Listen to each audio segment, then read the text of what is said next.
El gobierno norteamericano y la política en América Latina. La larga tradición de Washington de intervencionismo y qué tanto está en el ánimo de este país, en este momento, en pleno siglo XXI, de meterse en la política interna de América Latina. Ignacio Alvarado, da mucho gusto estar nuevamente contigo en Perspectiva, y ese es el tema. ¿Le interesa a Washington meterse todavía en la primera, en los años 20 del siglo XXI, en la política latinoamericana? ¿Está en el ánimo involucrarse en los procesos políticos o son asuntos del pasado? No, desde luego que le interesa y lo hace. No como en el pasado, no de la forma en que sucedieron o vimos los golpes de Estado que se dieron sobre todo en Sudamérica en los 70s, en los 80s, pero evidentemente sigue teniendo un enorme poder de influir en las políticas regionales y también de provocar caos, ingobernabilidad en varios países. Digo, eso se ha visto recientemente en Perú, en Bolivia, ahora en Ecuador, y desde luego que lo hace, sigue interviniendo, sobre todo, yo diría que con tres maneras que pueden ser un poco más discretas de lo que fueron en el pasado. El ala militar, el ala política social a través de programas como USAID, ¿no? O el holding de fundaciones que atraviesa por el Departamento de Estado, y desde luego también mediante las embajadas que se tienen, pues en este caso en Latinoamérica. Y bueno, a partir de ahí creo que se abre o se pueden explicar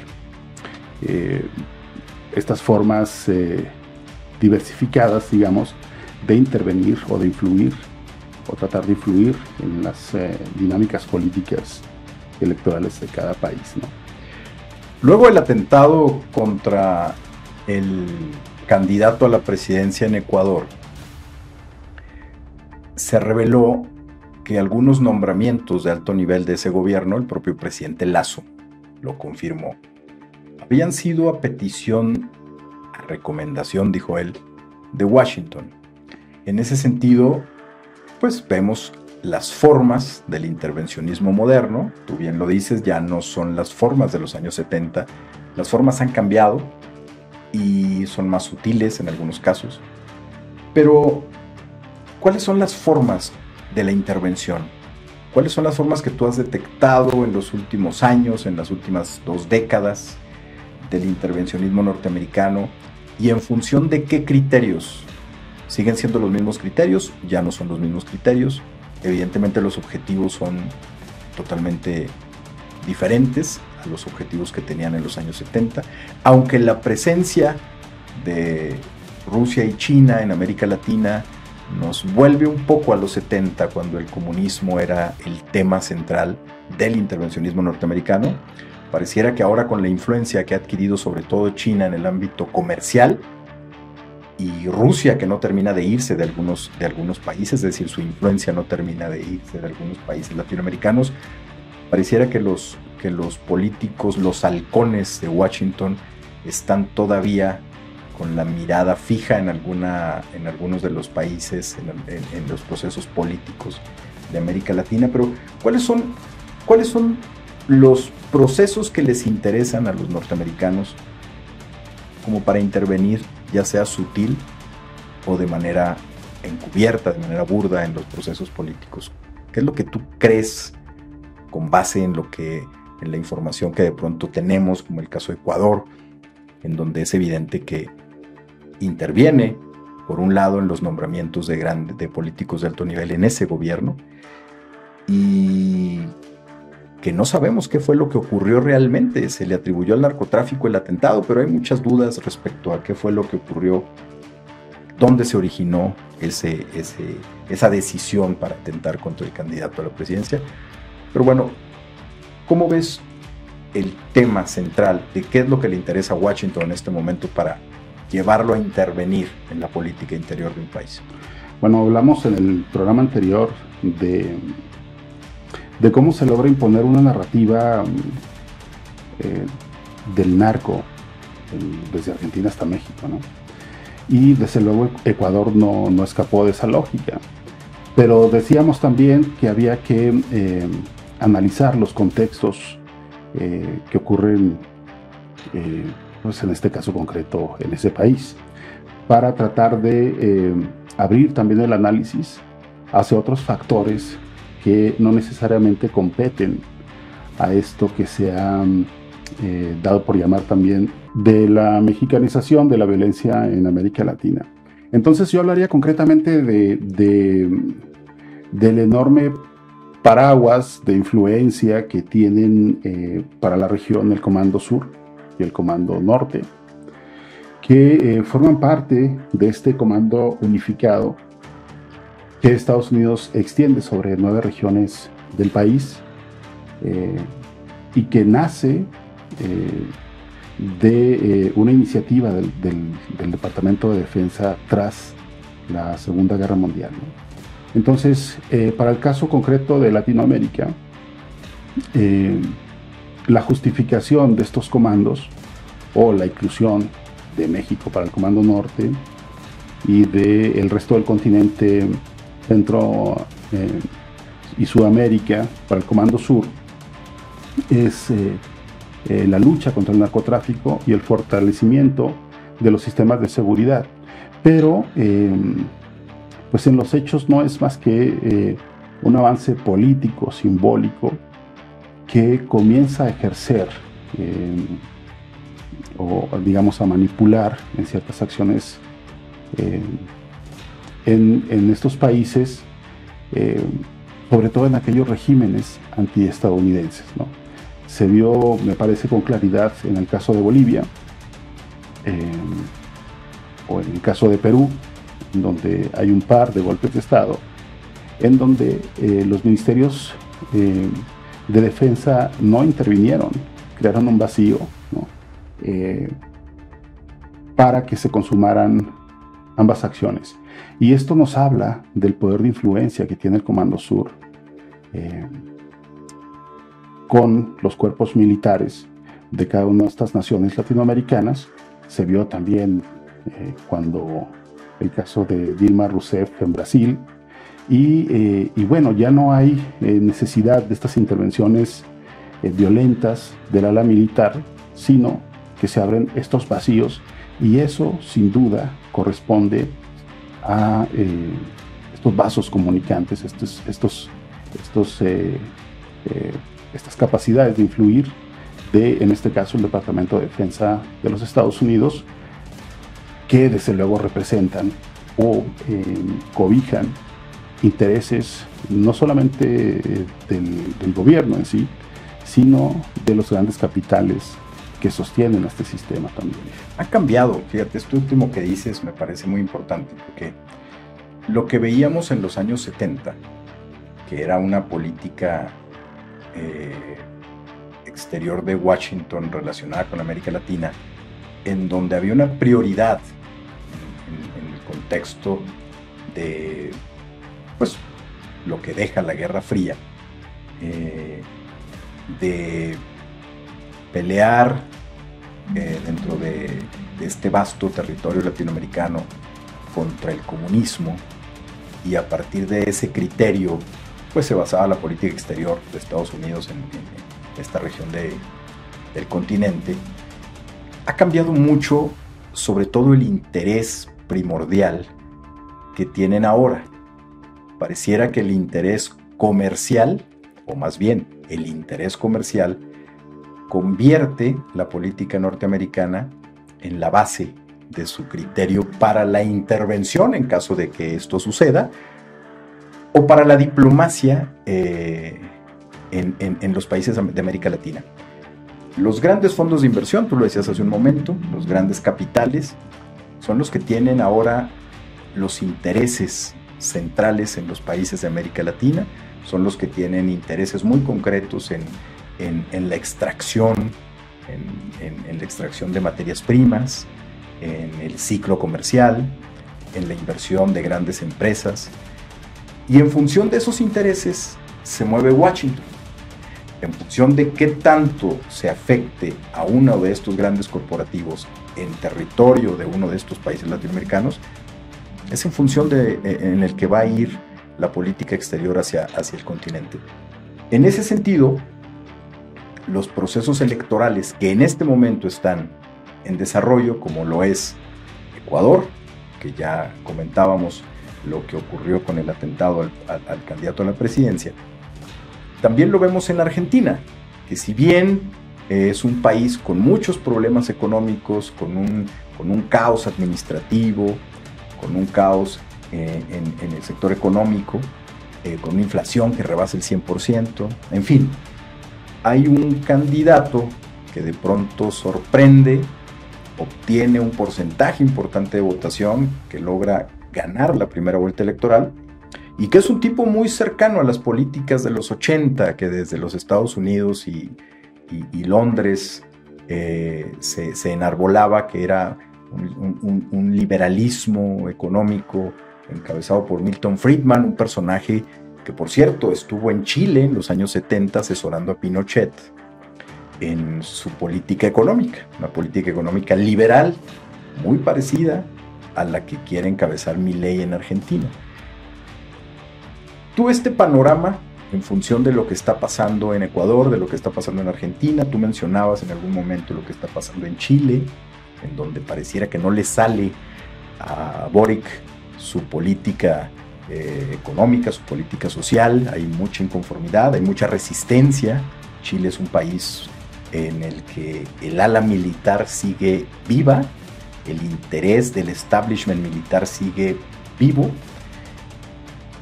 ¿Tú cómo estás identificando los intereses de Washington en función de estos nuevos intereses económicos para determinar o para identificar en qué momento podría Washington interesarle intervenir en los procesos políticos en algún país de América Latina?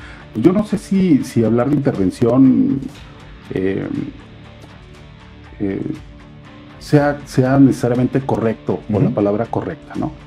Yo más bien hablaría de manipulación, de influencia, ¿no? En el caso concreto de Chile, pues hay que recordar que el ejército chileno, que es un brazo potente todavía del poder político en ese país, pues es suministrado con armamento por los Estados Unidos, ¿no? Caso contrario de Argentina, que le suministra armas Rusia. Y bueno, esto marcaría una diferencia entre ambas naciones respecto a estos intereses que tiene Estados Unidos sobre ambos, ¿no? Pero pues hay que recordar que también en el caso de Chile, Argentina y Bolivia tienen este denominado triángulo de litio que concentra 60% de ese mineral o las reservas, 60% de las reservas globales conocidas hasta hoy, y que en el caso concreto de Bolivia generaron este golpe de Estado que termina derrocando a Evo Morales, ¿no? Y en donde el ejército de Bolivia pues abrió un vacío, no intervino entender quién se supone que es el jefe supremo de las Fuerzas Armadas, ¿no? Entonces, esa capacidad de influir, esa interlocución constante que se tiene entre militares con el Comando Sur, me parece que es una de las formas en las que Estados Unidos mantiene vigilancia, sobre todo en aquellos países con regímenes que les son desfavorables, ¿no? Lo vimos en Perú, un caso muy parecido, en donde el ejército tampoco intervino para evitar el golpe de Estado. Y esto, sin duda que se puede replicar en otras naciones. En Brasil lo vimos también, ahora con el proceso electoral pasado. Y bueno, esa digamos que sería la manera en la que cierta rama de los intereses geopolíticos, estratégicos, en nombre de la procuración de una democracia al estilo estadounidense, es lo que significa este comando unificado, o estos comandos que pertenecen a este comando unificado, que vigila los intereses de los Estados Unidos. Si nos enfocamos en México, con un proceso político muy activo en este momento, con miras a un proceso electoral el año próximo, en donde pues Washington siempre ha tenido un interés muy particular en México por la vasta frontera con ese país, por lo importante que es México para el tema migratorio, para lo importante que es México en términos de asuntos de seguridad. El tema del fentanilo en este momento es una agenda muy importante.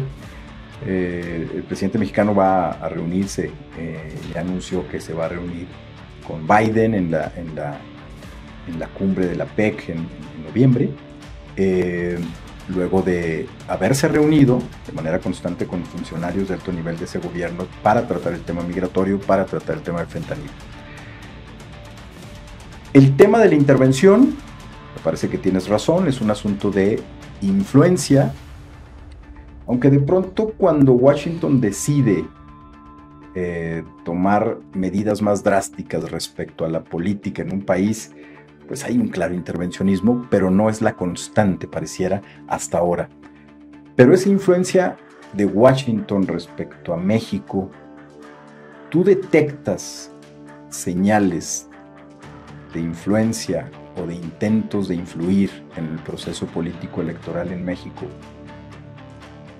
¿O lo ves como simplemente dejar hacer y que sea lo que los mexicanos decidan? ¿Cuál es el interés que tú ves en este momento en Washington, sobre todo en la administración actual de Joe Biden? Mira, no necesariamente que emane de la administración, aunque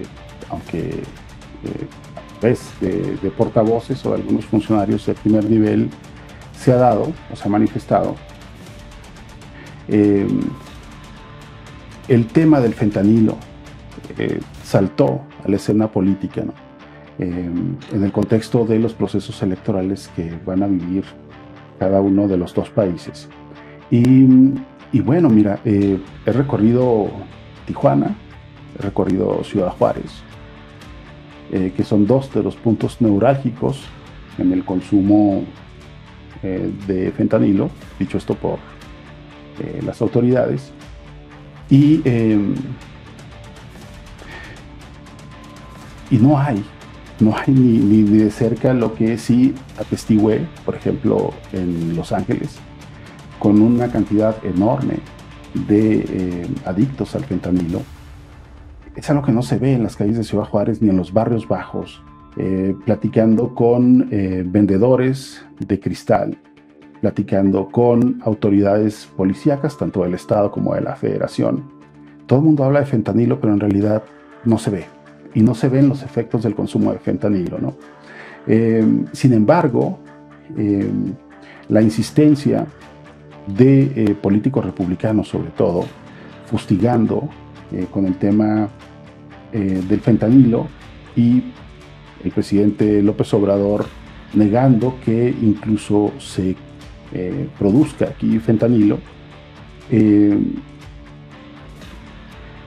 cumple con este tipo de manipulación a partir de un fenómeno de crimen, de narcotráfico en la política y en los procesos electorales que se van a vivir en el país, ¿no? Y también forma parte de esta retórica con la que los políticos que le han entrado o se vislumbran como los candidatos de el Partido Demócrata, del Partido Republicano, también echan mano de este mismo discurso. Ahora, en los hechos, ¿eso qué significa? Bueno, lo hemos visto a través de los últimos 50 años, posiblemente, ¿no? 40, 50 años, cómo el narcotráfico siempre ha sido un factor, un instrumento de presión política de los Estados Unidos hacia México. Y en la era reciente, con Felipe Calderón, vimos cómo esta supuesta guerra contra el narco estuvo en los hechos diseñada desde Washington, ¿no? Y cómo Iniciativa Mérida termina por introducir todo ese poder táctico en esta supuesta guerra, y cómo también se comienzan a desplegar grupos de mercenarios, grupos de paramilitares, cómo las propias Fuerzas Armadas intervienen en este concierto de violencia. Y a partir de eso se estructura toda una narrativa que, al margen de que existen grupos criminales, terminan por contaminar la arena política y electoral del país. Entonces, me parece que esa es una forma bastante clara de injerencia en la política y en los procesos electorales en México que se tejen desde los Estados Unidos. Eso fue una intervención, es decir, la agenda de la Iniciativa Mérida era eso, era usar tácticas militares o paramilitares para combatir, entre comillas, el crimen organizado. Felipe Calderón permitió esa injerencia, pero se planeó en Washington, es decir, la DEA fue el ejecutor sobre el terreno para llevar a cabo esta táctica. Pues el ejército y la marina, ¿no? Sí, ellos digamos que ejecutaron las acciones militares o paramilitares en territorio mexicano, pero de alguna manera la DEA tuvo una participación muy importante en el diseño. Es que fíjate, Jorge, cuando uno hace una revisión de la noticia, de la información que se manejó en los grandes medios nacionales y estadounidenses también, hablando o cubriendo esta supuesta guerra en la era de Calderón, se pasaron por alto detalles tan evidentes como, por ejemplo, cómo el discurso del entonces presidente o de su secretario de Gobernación o de los propios generales o del secretario de Seguridad Pública se correspondían con lo que las horas previas o los días anteriores decía o emanaba desde el Comando Norte, ¿no? Entonces, digamos que se estaba tratando de ejecutar, por ejemplo, cuando se hablaba de que la guerra tenía una fecha de culminación en determinado mes del año, y tú te fijabas como el general del Comando Norte, perdón, eso había declarado el día previo, ¿no? Entonces, ¿a qué voy con esto? A que finalmente esta atmósfera de violencia criminal que tiene, dijimos también en el programa pasado, un antes y un después de la reforma energética, y de ahí se derivan un sinfín de espirales de violencia que ya son muy difíciles de contener, se mantienen como un factor de presión extranjero y también interno en el proceso electoral que ya tenemos, ¿no? Entonces, digamos, se puede apuntar hacia o decir que esto se trata de algún tipo de injerencia, de intromisión, pues a lo mejor no de manera tan categórica, pero cuando se analizan los sucesos y los discursos, sí podemos hablar de que esa es una forma de manipulación que se ha utilizado los últimos años y de los cuales también da cuenta o ha dado cuenta en sus conferencias mañaneras el propio presidente, ¿no? Es decir, toda esta acción manipuladora que se hace con programas, por ejemplo, como el USAID, ¿no? Que bueno, pues ahí también debería morderse la lengua el propio gobierno que recibe parte de esos fondos, y también cómo a través de tanto de USAID como de infinidad de fundaciones como Kellogg's, como Ford, como Open Society, se han nutrido o se nutrieron durante muchos años las organizaciones civiles en este país, que hacían el juego, como lo hicieron en Egipto, como lo han hecho en infinidad de países, para señalar violaciones a los derechos humanos, actos de corrupción cometidos desde el Estado, ¿no? Y en eso han participado casi todos los periodistas latinoamericanos, ¿no? Que han sido financiados por estas fundaciones para ejercer ese tipo de periodismo que no termina siendo más que un trabajo de inteligencia que le sale muy barato a los Estados Unidos, ¿no? Sí, digo, colaborando con grupos de presión, finalmente es lo que se hace desde estos grupos financiados de la sociedad civil por estas organizaciones de Estados Unidos. Ahora, esto que ocurrió con el crimen organizado, o por lo menos con la estrategia contra el crimen organizado en México, pues es, como lo decías, un claro acto de injerencia, que además lo permite el gobierno mexicano. Eso dejó de llevarse a cabo, por lo menos en la cooperación, los hechos. La iniciativa Mérida prácticamente la cancela López Obrador cuando llega a la presidencia. Se inventaron después otro programa, el Bicentenario, no recuerdo si es el proyecto Bicentenario o el programa Bicentenario, pero es un programa de cooperación entre ambos países, a partir del cual se reorganiza, digamos, la relación entre Estados Unidos y Norteamérica, y que ha permitido incluso captura de narcotraficantes, de capos mexicanos que han sido extraditados fast track, ¿no? Es decir, se ha hablado poco de esto, pero ahí está. Pero esa cooperación con los estadounidenses, en donde ya incluso se han puesto límites muy claros a la participación de la DEA, en donde el relato que quiere que prevalezca el presidente de México es: ya no permito la injerencia. Pero por otro lado, el gobierno mexicano se ha convertido básicamente en la policía migratoria de los Estados Unidos.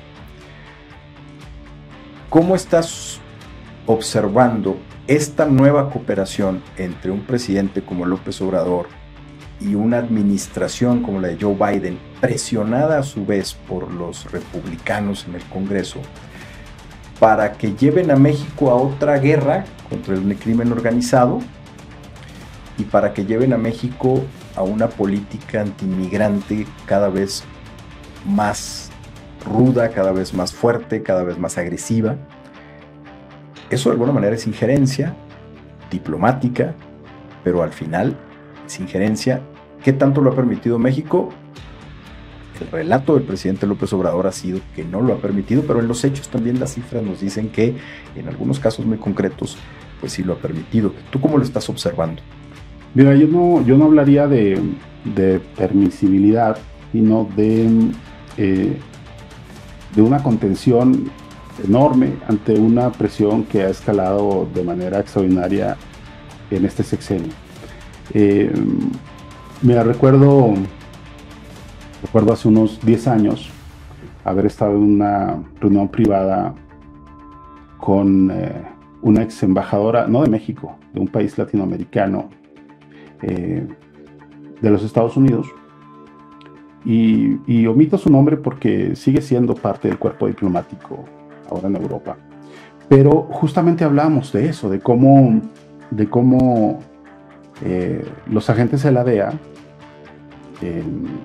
acreditados, digamos, tienen un número limitado dependiendo de las embajadas, ¿no? Pero en los hechos pues hay varios de ellos desplegados haciendo labores de inteligencia que en un momento dado hace valer el Departamento de Estado, ¿no? Y bueno, pues ahí existe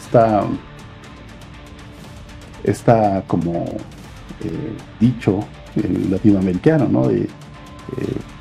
Estados Unidos no ha tenido un golpe de Estado porque no hay una embajada de Estados Unidos en Estados Unidos, ¿no? Pero es básicamente eso. A lo que voy es a que esto, por lo menos es lo que ha sostenido discursivamente el presidente, terminó. Él dio también revés ciertos avances que se habían coronado con la reforma energética, otros procesos los detuvo, y todo esto pega en el núcleo del poder detrás de la política estadounidense, que es el lobby del petróleo, el lobby de los energéticos, ¿no? Que son quienes han estado siempre presentes en los grandes conflictos del último medio siglo, por lo menos en Oriente Medio, en Sudamérica, en México, desde luego, jugando con los componentes explosivos de cada una de las regiones, en este caso, en el caso mexicano, pues con el tema del narcotráfico, ¿no? Ahora, si este gobierno ha permitido, ¿no? Pues no lo sé, es difícil saberlo porque hay cosas que se realizan en total secrecía, pero sí, por lo menos, en el discurso, pues hay una instrucción precisa hacia las Fuerzas Armadas de no ejercer el nivel de ejercicio letal, de operación letal que se realizó en los sexenios pasados, ¿no? Pero volvemos a lo mismo. En este juego de presión, en este juego de manipulación, de pretensión de influir, siempre aparece la mano de Estados Unidos, ¿no? Oye, antes de irnos, ¿a quién ves de los precandidatos de Morena más en el ánimo de aceptación de Washington? A Marcelo Ebrard, que por cierto ha recibido elogios de Blinken, ¿no? Un hombre muy cercano, de muy alto nivel en Washington. Claudia Sheinbaum y Adán Augusto López. Por aquello de la injerencia. Por aquello de a quién les gustaría a los gringos que fuera, y por aquello de a quién no le gustaría, y estarían en el ánimo de, pues, por lo menos influenciar para que no sean los que ganen en el 24. Bueno, hay que recordar el perfil académico-científico de Claudia Sheinbaum, ¿no? Que pues ella es pro, por lo menos lo fue, de toda la generación de energías limpias. Es decir, contraviene al propósito energético del presidente, pero también contraviene a los grandes intereses del sector energético estadounidense, por situarlo geográficamente en un punto. Y bueno, pues es de todo sabido, el mismo Marcelo Ebrard así lo presume, que él es el único capaz de tener este grado de interlocución con la contraparte estadounidense para manejar los temas sensibles de la agenda común. Pero pues tampoco hay que olvidar el que me parece que es, en todo caso, el que más sintonía tiene con el presidente, que es Adán Augusto. Y yo diría que, contrario a lo que opina la mayoría, que la selección de quién va a ser el candidato no está definido todavía.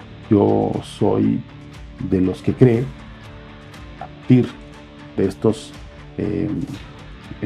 estas observaciones, que no necesariamente será Sheinbaum, y yo veo más probabilidades de que termine decantándose. Tampoco me creo la no intervención del presidente por alguno de los dos, Marcelo o Adán Augusto. Y entre esos dos, pues es evidente que en el ánimo de Washington estaría Marcelo. Pues sí, pero en el ánimo presidencial, pues yo creo que estaría su paisano, ¿no? Muy bien, pues eso lo vamos a ver. El tema de Washington, que tanto está en el ánimo meterse en la política interna en América Latina, en México particularmente, es algo que vamos a estar viendo en los próximos meses, en torno a lo que ocurre en Ecuador, en torno a lo que ocurre en Argentina y en lo que llega el proceso electoral en México, en lo que ocurre pues en 3 semanas, prácticamente. Y a partir de ahí vamos a ver cómo se comporta el crimen, entre comillas, ¿no? Dentro del territorio mexicano. Que ese va a ser un tema. Ese es un tema que vamos a tratar en esta mesa. Y buenas tardes, nos vemos en la próxima edición.